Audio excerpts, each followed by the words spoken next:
capítulo 3. Primera de Pedro, capítulo 3. Vamos a leer los versículos del 13 hasta el 17. Primera de Pedro, capítulo 3, versículos del 13 hasta el 17. Es ahí donde vamos a poner atención en esta mañana para meditar en la palabra de nuestro Dios. Primera de Pedro 3, del 13 al 17. Vamos a leer las hermanas el versículo 13, los varones el 14, y así nos vamos, y en el 17 nos unimos todos. Entonces, hermanas, por favor, ustedes el versículo 13, por favor.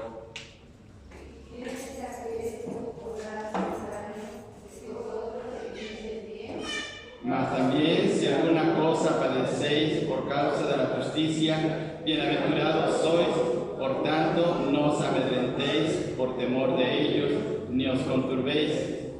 Santificad a Dios el Señor en vuestros corazones, y estad siempre preparados para presentar defensa con mansedumbre y reverencia ante todo el que mande razón de la esperanza que hay en vosotros. Teniendo buena conciencia, para que lo que murmuran de vosotros como de malhechores sean avergonzados los que calumnian vuestra buena conducta en Cristo juntos, porque mejor es que padezcáis haciendo el bien, si la voluntad de Dios así lo quiere, que haciendo el mal. Vamos a orar una vez más, y hermano Elías, por favor, diríjanos en oración. Padre Santísimo, Jehová Dios, por medio de nuestro Señor Jesucristo, te pido, Señor, que nos dé licencia de estar aquí en su santísima casa de corazón para honrarle, bendecirle y darle toda la gloria, Señor, porque usted es merecedor de eso. Padre Santísimo, también le pido que nos dé licencia de estar aquí todos los hermanos que estamos aquí y ponernos atentos a la palabra que nos da el pastor. Ponga en su corazón la palabra precisa para que nos llegue también a nosotros y nos la podamos llevar a la casa de la escuela, entender y aprender toda la semana. Señor, sabemos que no somos merecedores de nada, pero le pido por todos los hermanos que están sufriendo en los hospitales, por los que están sufriendo por hambre, por los que están sufriendo por guerra, por los que están sufriendo por sed, porque no llueve, Señor, mándenos el agua. Padre Santísimo, Jehová Dios, usted es poderoso, lo puede hacer, Señor, confiamos en usted. Padre Santísimo, le pido también por todos los hermanitos pequeños de nuestros hogares, cuídelos y guíenos, Señor. Todo esto se lo pido en el nombre de su Hijo amado, Cristo Jesús, nuestro Señor. Amén. Amén. Amén. Pueden tomar asiento, hermanos. Bien, pues vamos a tomar en consideración este pasaje que acabamos de leer, hermanos. Y el título, si usted gusta anotar ahí en las hojas del boletín, en la parte del medio, ahí aparecen unas páginas con renglones para poder hacer algunas anotaciones. Y el título de la meditación del mensaje de hoy se llama Exhortación a padecer por el bien. Exhortación a padecer por el bien. Entonces, en este pasaje, el apóstol Pedro nos va, bajo la dirección de Dios, obviamente, nos va a animar a poder afrontar, pues, la situación de la opresión, de la persecución, de padecer como hijos de Dios. Todas las personas sufren, todos sufrimos de una u otra manera, ¿sí? En el libro de Job, capítulo 14, versículo 1, dice que el hombre nacido de mujer, gordo de días y hastiado de sinsabores. Todos los seres humanos sufrimos, seamos cristianos, no seamos cristianos, tengamos una posición privilegiada o no la tengamos, todos padecemos o todos sufrimos en un momento dado. A veces es de una enfermedad, a veces de un conflicto familiar, a veces de la pérdida de alguien tan especial en nuestros corazones, a veces también problemas sociales. Sufrimos de muchas maneras. Sin embargo, lo que el apóstol Pedro va a animar en esta carta es para aquellos hermanos en la fe y para todos nosotros igualmente, para en un momento dado, cuando viene el ataque hacia nuestras vidas por ser hijos de Dios. La clave de este pasaje que acabamos de leer está en el versículo 14. Veamos lo que dice este pasaje. Mas también si alguna cosa padecéis por causa de la justicia, padecer por causa de la justicia. Estas palabras que está escribiendo el apóstol Pedro están muy relacionadas con la octava bienaventuranza que el Señor mencionó en el capítulo 5 de Mateo. Por favor, les invito que vayamos a Mateo capítulo 5, versículo 10 y veamos esa bienaventuranza. Es propiamente la octava bienaventuranza. Mateo capítulo 5 y versículo 10. Veamos que las palabras que aparecen aquí son muy semejantes a las que está escribiendo el apóstol Pedro. Mateo 5:10 dice: bienaventurados los que padecen persecución por causa de la justicia, porque de ellos es el reino de los cielos. Veamos entonces las palabras que se mencionan aquí en esta bienaventuranza y lo que está diciendo Pedro. Volvemos otra vez a hacer énfasis. Todas las personas sufrimos, todos, ricos, pobres, los que tienen recursos económicos, los que no lo tienen, los que viven en el hemisferio sur, los que viven en el hemisferio norte, todo el mundo sufre. Pero aquí Pedro está hablando del sufrimiento para aquellos que por causa de la fe, por causa de seguir a Jesús, por causa de mantenerse firmes en el camino de Dios, padecen de alguna u otra forma. No olvidemos que esta carta está dirigida a hermanos que han padecido, que han sufrido la persecución y que se encuentran viviendo fuera de sus lugares de origen. En el capítulo 1, versículo 1, encontramos la famosa palabra expatriados, los que están fuera de su patria, los que han perdido su hogar y que de seguro ahora por causa de la fe están sufriendo situaciones críticas. Se dice que la carta de Primera de Pedro fue escrita aproximadamente por el año 64. Por ese tiempo, la persecución llevada a cabo por Nerón contra los cristianos se estaba llevando a cabo. Entonces Pedro, guiado por el Espíritu de Dios, escribe esta carta para animar a los hermanos, para animar a los creyentes, para exhortarlos. La palabra exhortación no significa regaño. A veces decimos, hay que darle una exhortación a este hermano.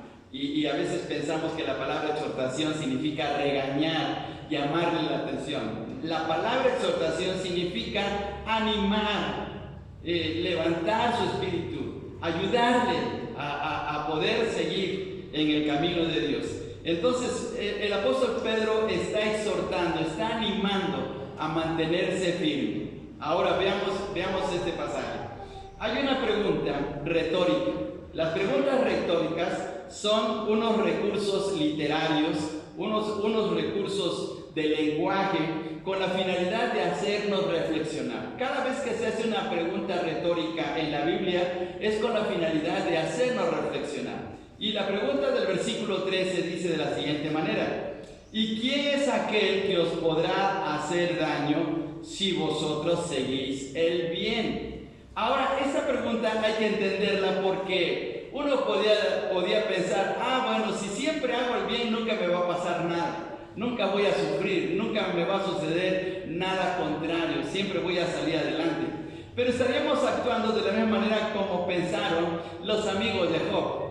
Los amigos de Job lo criticaron diciendo, tú estás mal y estás viviendo en una situación muy difícil y tienes enfermedad porque de seguro has cometido un pecado. Si hubieras estado haciendo bien, si estuvieras haciendo la voluntad de Dios, no tendrías que estar sufriendo. Bueno, ese era el argumento de los amigos de Job. Pero no era verdad, no es así. Entonces, ¿Qué está diciendo aquí el apóstol Pedro? Cuando está diciendo, ¿y quién es aquel que os podrá hacer daño si vosotros seguís el bien? Esta pregunta nos debe hacer reflexionar porque, volvemos a repetir, todos los cristianos sufrimos, todos los hijos de Dios en un momento dado sufrimos por causa de la fe también. Pero la pregunta retórica que nos hace reflexionar es que aunque en un momento dado suframos, nadie va a poder hacernos más daño del que Dios permite. Dios no va a permitir que alguien nos haga daño más allá de lo que Dios desea que se lleve a cabo en nuestras vidas, porque Él tiene el control y la protección de nuestras vidas. El Señor no nos va a permitir sufrir más allá, ni le va a dejar al diablo, ni al mundo, ni a nadie hacernos sufrir más allá de la cuenta, ¿sí? Puede ser que en un momento dado sí sintamos consternación, sintamos pánico, sintamos temor por lo que nos puede ocurrir, pero Dios no va a dejar que vayamos más allá y Él nos va a controlar, Él nos va a dar la paz en nuestros corazones, Él nos va a ayudar a salir adelante. Veamos, por favor, veamos esta situación en nuestras Biblias. Vamos a usar nuestras Biblias para ver algunos pasajes, por favor. En Hechos capítulo 16, versículo 18, Hechos capítulo 26, versículo 18, dice de la siguiente manera. Dios está hablando, o mejor dicho, Dios le dio una misión muy especial al apóstol Pablo. Pero veamos lo que dice aquí. Estamos en Hechos 26, 18. Para que abras sus ojos, o sea, de la gente, para que se conviertan de las tinieblas a la luz y de la potestad de Satanás a Dios. Hasta ahí nada más. ¿Por qué sufren los hijos de Dios? ¿Por qué sufren los cristianos? Porque han cambiado de dueño, porque han cambiado de posición. Fijémonos lo que dice aquí este texto. Dice, para que se conviertan de las tinieblas a la luz. ¿Qué son las tinieblas? Las tinieblas son el mundo de maldad, la vida sin Dios, el vivir a nuestra voluntad, haciendo lo malo, vivir en tinieblas porque no disfrutábamos de la gracia de Dios. Y vivir en la luz, pasarnos a la luz, significa pasarnos del lado de Dios, del lado bueno, podemos decirle de esa manera, donde Dios está trabajando en nuestros corazones, animándonos a seguir adelante y especialmente donde llegamos a recibir al Señor Jesús. Y luego dice, de la potestad de Satanás a Dios. La palabra potestad es de la autoridad del diablo, porque él nos tenía bajo su autoridad, sumisos a él, y ahora estamos en la posición de libertad en Cristo. Entonces, ¿cuál creen que sea la reacción o haya sido la reacción del enemigo, del diablo, cuando un día especial decidimos ser de Cristo? Cuando dijimos, ya quiero dejar esa forma de vida que no me trae nada bien, que me está arruinando, que me lleva a mi propia condenación, pero que ahora quiero ser de Cristo porque Él murió por mí, Él me ama y me está dando una vida nueva. Entonces, ¿cuál creen que haya sido la reacción del diablo? ¿Favorable? Decir, bueno, pues ya vete, ya no te necesito, ya no quiero nada que ver contigo y nos dejó libres. No, de seguro que la reacción de él es una reacción también de furia negativa y por eso es que nos vienen tantos problemas. Recordemos que el Señor Jesús le dijo a Pedro, Pedro, el diablo os ha pedido para zarandearos, para sacudirte. Y lo mismo ocurre en nuestra vida espiritual, porque ahora somos de Cristo. El diablo nos quiere hacer sufrir. Entonces Pedro nos está animando a través de esta carta dirigida por el Espíritu de Dios, precisamente para que podamos afrontar esta situación de que ahora tenemos una nueva posición en Cristo, pero no significa que va a estar muy tranquila la situación. Veamos por favor ahora, vayamos hasta Segunda de Tesalonicenses Primera de Tesalonicenses capítulo 1 y versículo 9. Primera de Tesalonicenses capítulo 1 y versículo 9. Dice de la siguiente manera, Primera Tesalonicenses 1:9, porque ellos mismos cuentan de nosotros la manera en que nos recibisteis, y cómo os convertisteis de los ídolos a Dios, para servir al Dios vivo y verdadero. Miren, ahí está la conversión. Salimos de una vida de idolatría al trabajo, idolatría al juego, idolatría a nuestra forma de ser, idolatría hasta uno mismo, pero ahora siendo de Cristo. Entonces, obviamente que tiene que haber algo en contra, tiene que haber algo que esté causándonos problemas, porque el enemigo no se queda con los brazos cruzados, porque salimos de esa situación. Ahora veamos por favor allá adelantito, ahora sí, 2 Tesalonicenses capítulo 2, versículos 3 y 4. Les invito a que todos juntos leamos este pasaje. 2 Tesalonicenses 2, 3 y 4, dice así: nadie os engañe en ninguna manera, porque no vendrá sin que antes venga la apostasía y se manifieste el hombre de pecado, el hijo de perdición, el cual se opone y se levanta contra todo lo que se llama Dios o es objeto de culto, tanto que se sienta en el templo de Dios como Dios, haciéndose pasar por Dios. Veamos la frase del versículo 4 al principio, el primer renglón: el cual se opone y se levanta contra todo lo que se llama Dios, con todo lo que tenga que ver con Dios. Este pasaje es un pasaje profético, está hablando acerca del anticristo, lo que va a ocurrir en el futuro. Todavía el anticristo no está aquí, pero el hecho es que el anticristo es un instrumento del diablo para oponerse a todo lo que es de Dios, porque el diablo se opone a Dios. El diablo se opone a todo lo que tenga que ver con la adoración a Dios. Cuando Satanás tentó al Señor Jesús, su meta principal era que Jesucristo le adorara a Él y dejara de adorar a Dios. ¿Se acuerdan ustedes que le presentó todas las riquezas del mundo y le dijo: todo esto te daré si postrado me adorares?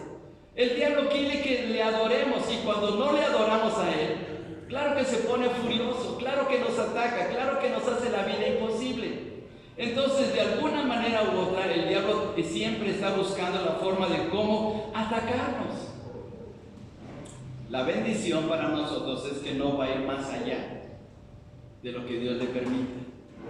Dios va a permitirle hasta cierto punto afectarnos en alguna área de nuestras vidas, pero no va a poder ir más allá, porque el Señor tiene cuidado de nosotros. Él va a estar siempre atento a nuestras vidas. En el caso de Job, fue tentado o mejor dicho, probado de una manera tan fuerte, y Dios le permitió al diablo afectarle. Perdió sus hijos, perdió sus pertenencias, perdió su salud, perdió hasta su relación con su esposa por un tiempo. El diablo le estaba afectando. Los comentarios negativos de sus amigos también le hirieron. Pero Dios, tarde o temprano, lo restableció, lo restauró. No permitió ir más allá. ¿Se acuerdan ustedes que el Señor le dijo: mira, está en tus manos? Dios le dijo a Satanás: está en tus manos, pero no toques su vida. Es decir, no permitas que muera. Dios no va a permitir que el diablo venga o el mundo venga y nos ataque más allá de lo que Dios permite, porque Él está al cuidado de nuestra propia vida. Así es que, si en un momento dado estamos siendo afectados por alguna situación que nos hiere, por sufrir por causa de ser hijos de Dios, tengamos la plena confianza de que Dios está al cuidado de nuestra vida también. Así es que pensemos en esto. Dice Pedro: ¿quién podrá hacer daño si vosotros seguís el bien? Sí, el diablo puede hacernos daño en cierto modo, pero no va a ir más allá de lo que Dios le permite, ¿sí? Y ahora veamos un ejemplo bíblico. Vamos hasta Daniel capítulo 6, versículos del 1 al 6. Daniel capítulo 6, versículos del 1 al 6.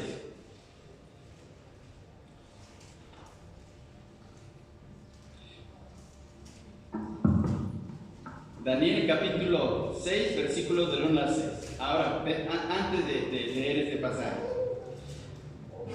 si usted es hijo de Dios, si usted ha hecho su decisión por el Señor y usted que está en el camino del Señor, y en esta semana lo ascienden de puesto en su trabajo, tenga por seguro de que alguien va a querer quitarle ese puesto. Mire lo que está ocurriendo aquí en este pasaje. Daniel fue promovido para un puesto muy especial. Dice los versículos del 1 al 3.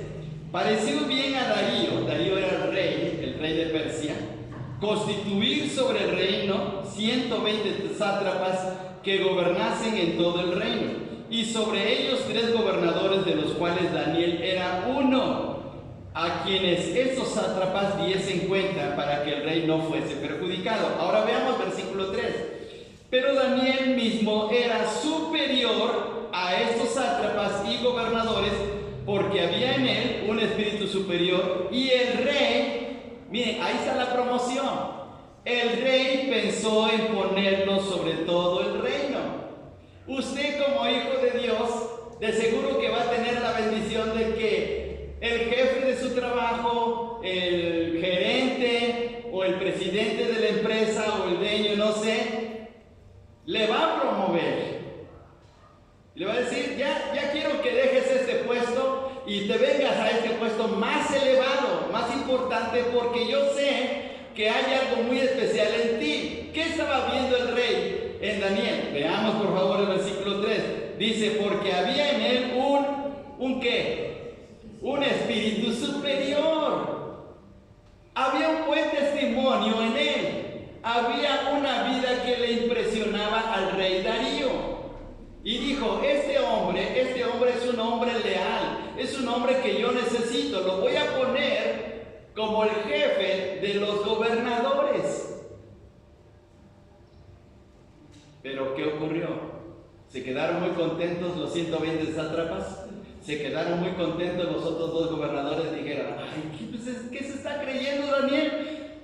Él, un esclavo que viene del cautiverio, que viene de un pueblo de judíos rebeldes, y ahora nos quiere ganar, y ahora el rey lo quiere poner por encima de nosotros. Eso no se vale. Él ni siquiera es persa. Persia es para los persas, como México es para los mexicanos. Y ahora veamos lo que dice aquí los siguientes versículos. Entonces los gobernadores, fíjense bien, entonces los gobernadores y sátrapas buscaban ocasión, ¿para qué? Para acusar a Daniel en lo relacionado al reino. Lo estaban buscando la manera de cómo acusarlo. ¿Encontraron la manera de cómo acusarlo?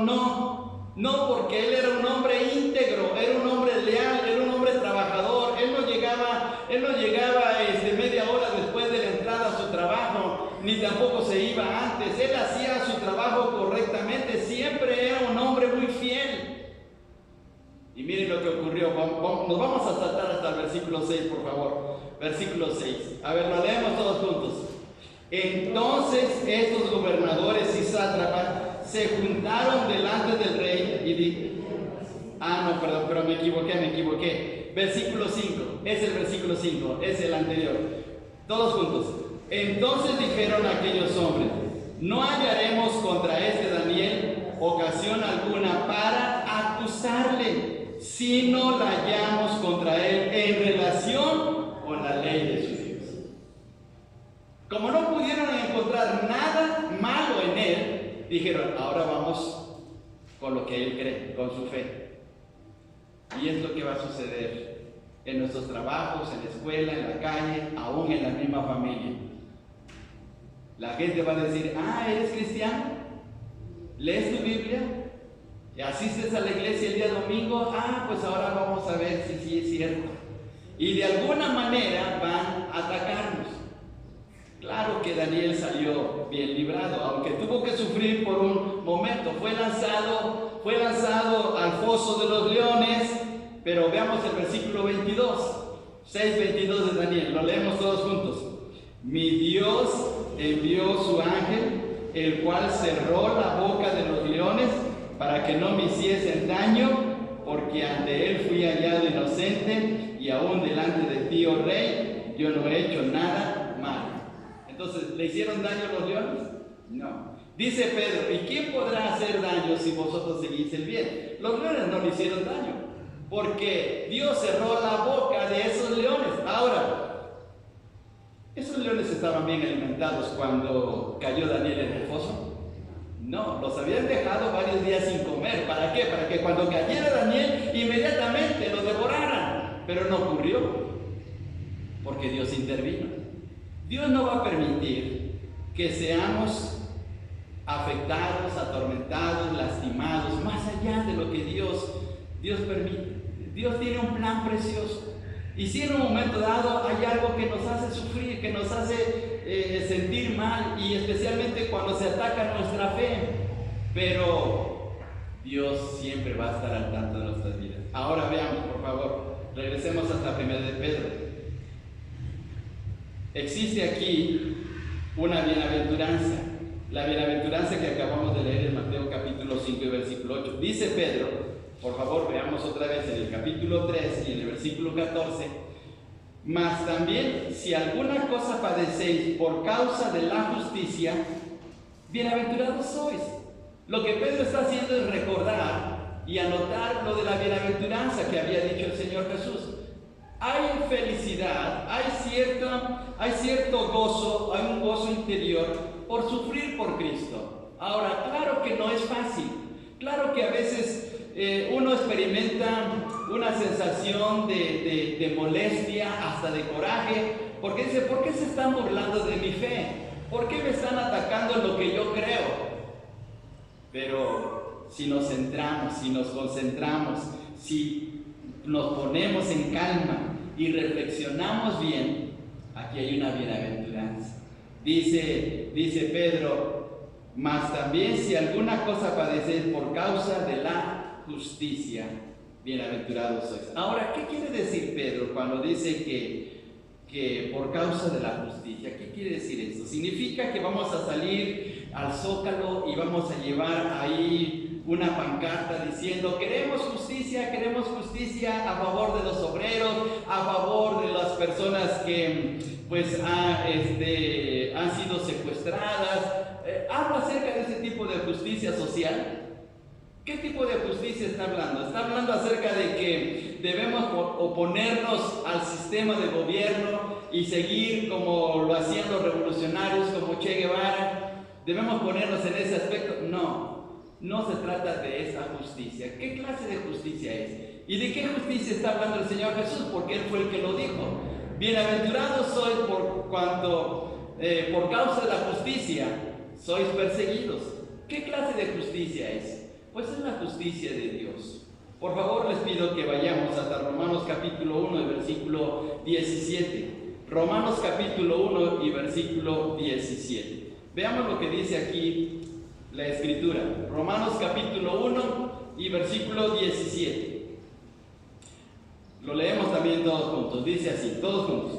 Porque en el Evangelio la justicia de Dios se revela por fe y para fe, como está escrito, mas el justo por la fe vivirá. ¿Qué es la justicia de Dios? La justicia de Dios significa que por causa de nuestro pecado, Dios tuvo que tomar la iniciativa para salvarnos y tuvo que buscar el medio eficaz para remediar el problema del pecado. ¿Cuál fue el remedio eficaz? Fue Cristo. Cristo es el Cordero de Dios que tuvo que tomar el lugar nuestro y morir a nuestro favor. Él tuvo que pagar el precio tan alto de nuestra redención. Esa es la justicia de Dios. La justicia de Dios decía claramente, el alma que pecare, esa morirá. Deberíamos de morir nosotros. Pero Cristo intercedió, Cristo nos sustituyó en el Calvario, en la cruz. Él dio su vida siendo un hombre perfecto, viviendo una vida perfecta y siendo el escogido de Dios, el Cordero de Dios. Pagó por nuestros pecados, pagó por mí. Él me sustituyó en la cruz. Yo debería haber estado en la cruz. No olvidemos que la cruz era el lugar para todos los criminales en el tiempo del Imperio Romano. Es como la silla eléctrica, como la guillotina. La cruz era algo muy parecido. Deberíamos ir a la cruz. Debería haber en todo el mundo millones de cruces donde estuviéramos nosotros. Pero Cristo murió a nuestro favor.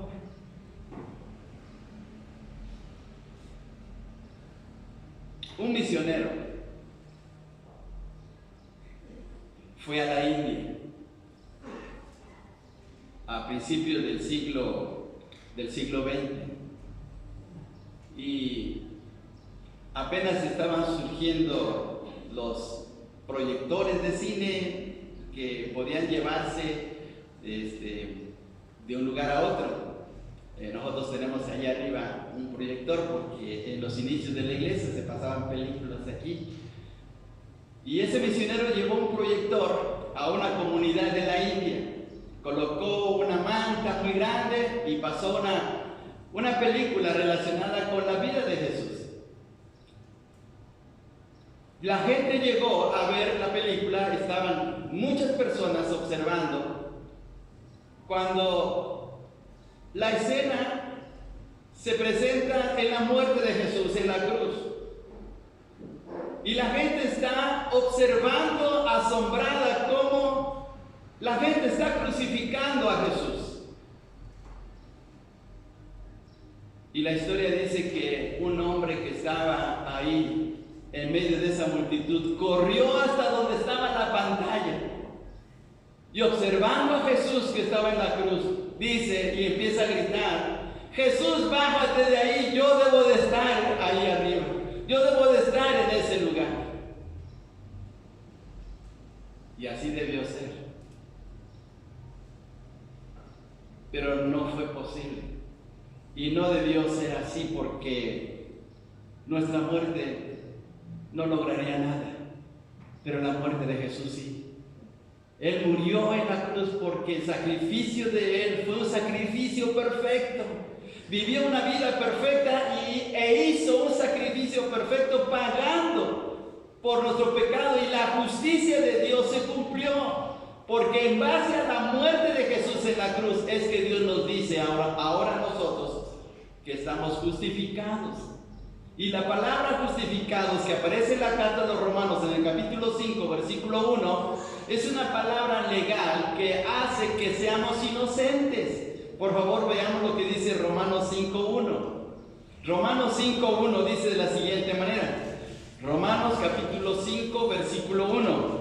Y lo sabemos hasta de memoria, lo leemos todos juntos. Dice así: justificados pues por la fe tenemos paz para con Dios por medio de nuestro Señor Jesucristo. La palabra justificados, el verbo justificados, significa declarado inocente, declarado sin culpa. ¿Se acuerdan qué palabra dijo al final de su vida el Señor en la cruz? ¿Se acuerdan de esa palabra tan especial que dijo el Señor Jesús?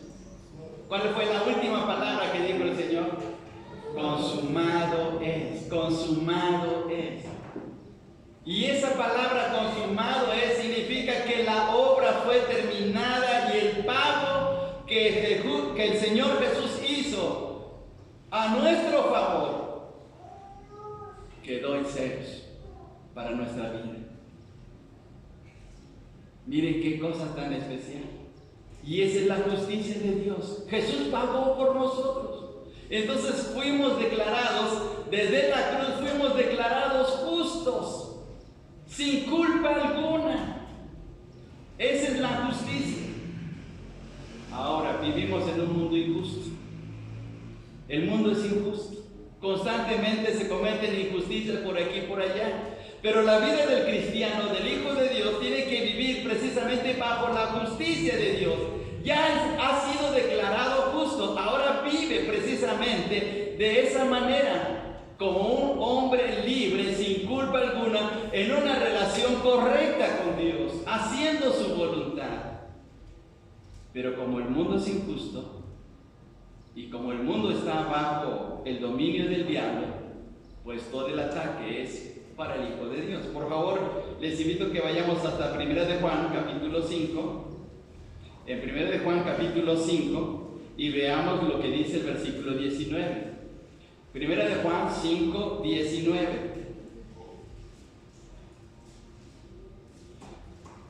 Primera de Juan capítulo 5, versículo 19. Lo leemos todos juntos. Dice así, todos juntos.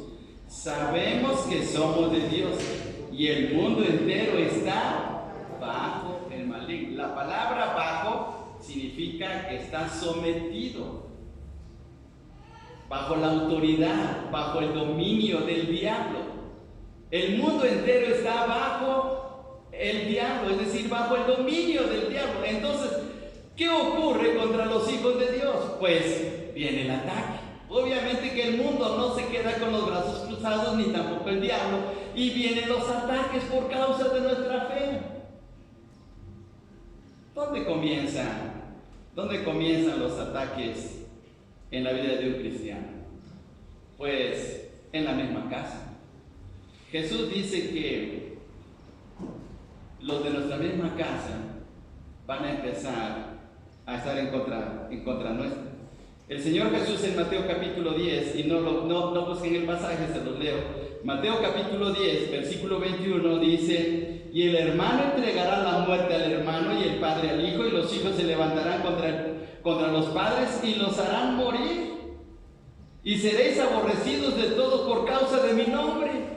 Entonces en la misma casa, entre la misma familia, ¿qué ya eres cristiano?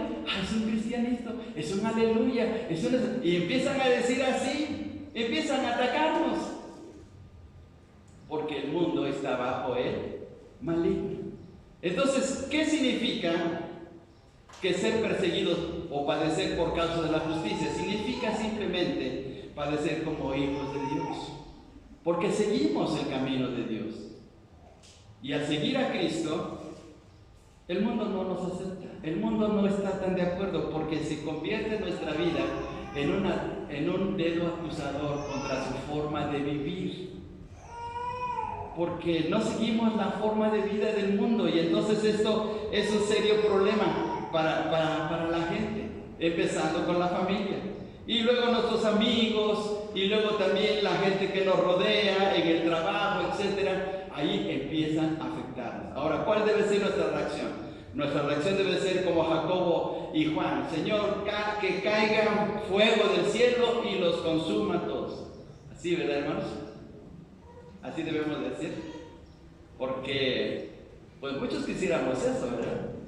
Un día iba con mi esposa, bueno, mejor dicho, veníamos de allá de Chimalhuacán, y veníamos en el transporte, y aquí por el bordo, aquí por adelante de la López Mateos, que se sube un muchacho a asaltarnos, ¿sí? Y a quitarnos las cosas. A mí me quitó un reloj, a la gente le quitó sus pertenencias.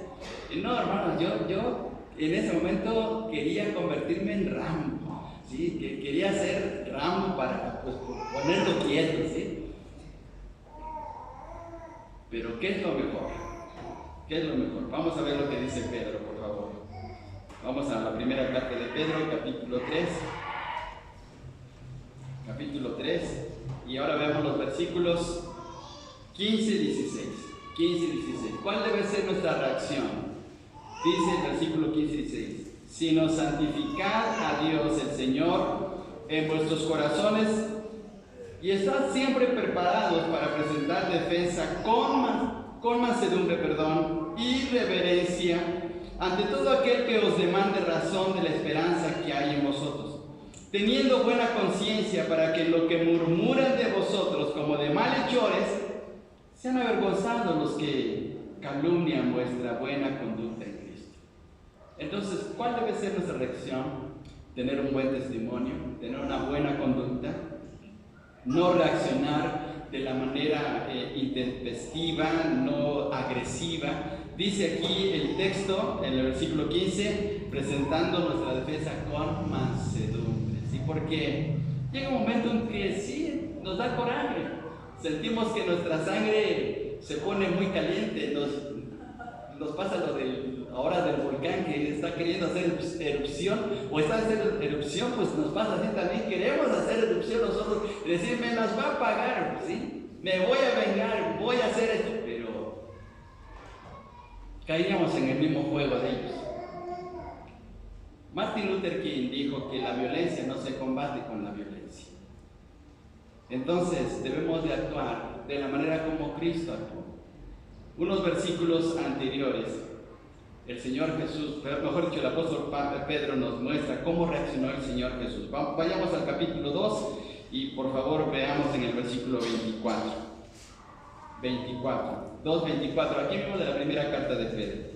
Dice, quien llevó él mismo nuestros pecados en su cuerpo sobre el madero, para que nosotros, estando muertos a los pecados, vivamos a la justicia, y por cuya herida fuisteis sanados. Perdón, me equivoqué. Es en el versículo 21, no es el 24, es el 21. Dice, pues para esto fuisteis también llamados, porque también Cristo padeció por nosotros, dejándonos ejemplo para que sigáis sus pisadas, para que sigamos sus pisadas. Entonces, siguiendo el ejemplo del Señor, porque ¿cuántos quisiéramos convertirnos en Rambo o las hermanas en la Mujer Maravilla ante las injusticias?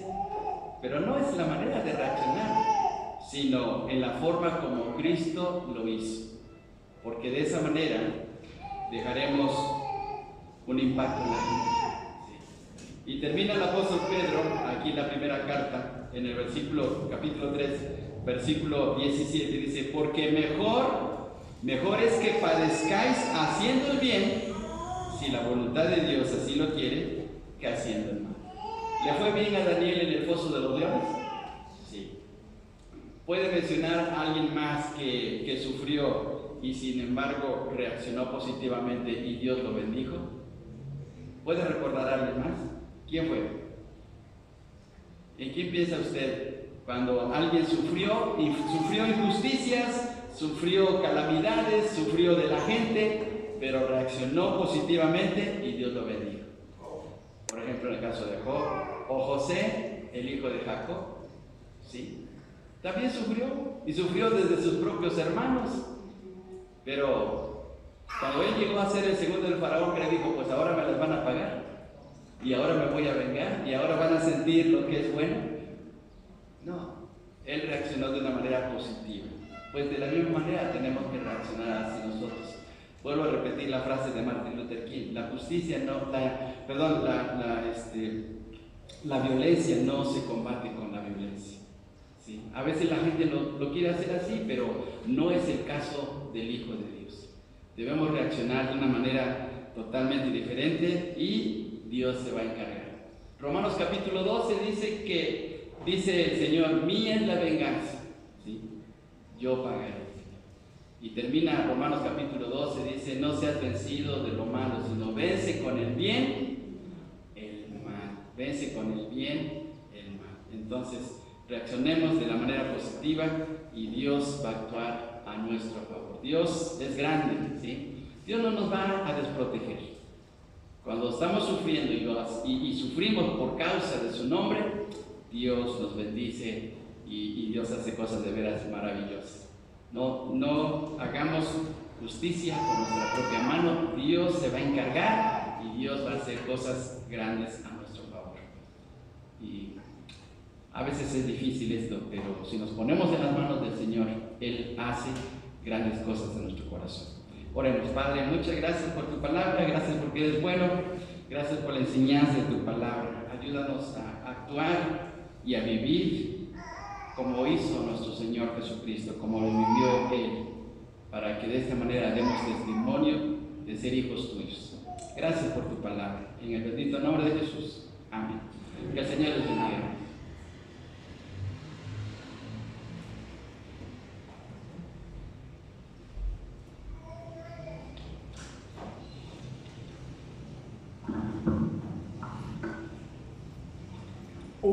Un verdadero excelente mensaje. Los cristianos reaccionamos ante la violencia muy diferente a cómo reaccionan las personas comunes. Vamos a pedirle al hermano Mario, al hermano Isidro, sean tan amables de pasar a recoger las ofrendas y diezmos de este día. Mientras tanto nosotros repitamos el texto acostumbrado que dice: cada uno dé como propuso en su corazón